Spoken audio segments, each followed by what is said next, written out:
Ну что, в общем так, уже второй день того, как мы делаем камин, или даже третий, уже сбил с счета. Вот мы уже в такое корыто насыпали песка, сейчас будем сделать раствор, да? Правильно? Да. Вон мы купили цемент, это 400, да? Да, вот туда на фундамент мы его сейчас будем заливать. Да, пропорция 3 к 1, да, ну что, а-ля по классике. Ну что, пойдемте дальше. Сейчас планы еще поменялись, мы решили все-таки туда еще добавить кирпич битый. Вон там сейчас повыбирать кирпич, да, побить его и еще закинуть в фундамент. Сейчас чуть-чуть, если получится, покажу, как это, ну, в природе должно а-ля выглядеть.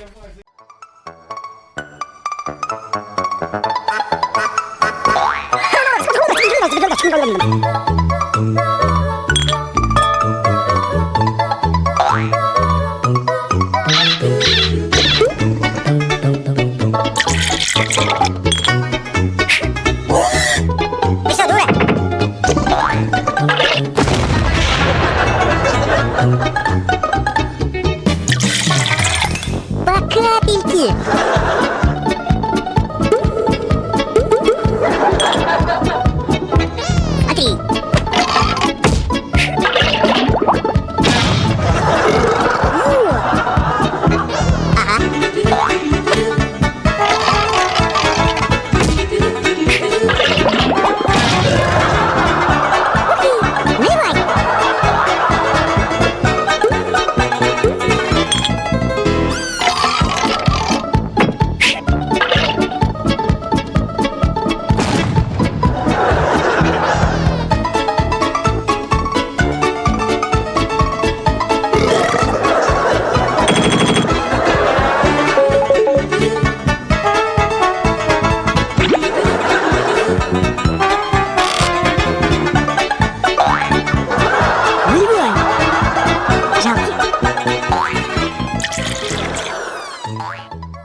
Короче, такая сейчас ситуация, сейчас начался дождь, но мы продолжаем работать.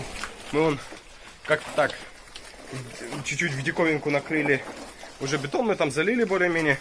Сейчас мы заливаем вот эту часть. Все, туда мы только что высыпали камней, и все. А еще надо сюда камень? Да, тех не хватит, все, я понял. Ну что, продолжаем дальше.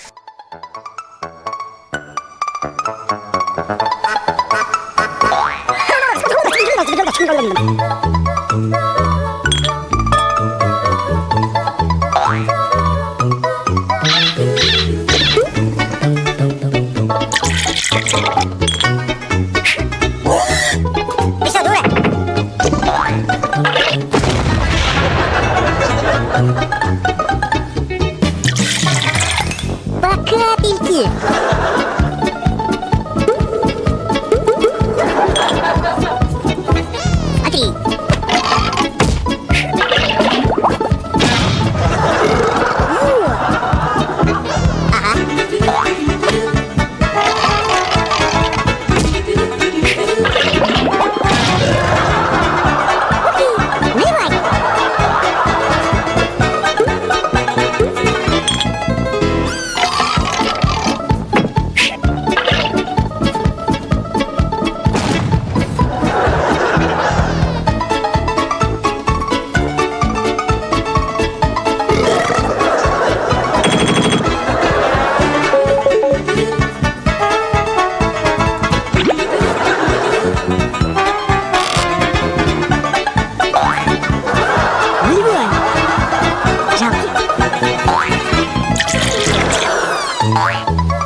Ну что я могу сказать, дождь усилился, притом дождь стал намного сильнее. И мы сейчас подойдем, работали. Все, мы вон уже закончили, вон там, ну, вон ту, короче, часть. И все, сейчас мы все быстро убираем и идем дальше. Погнали.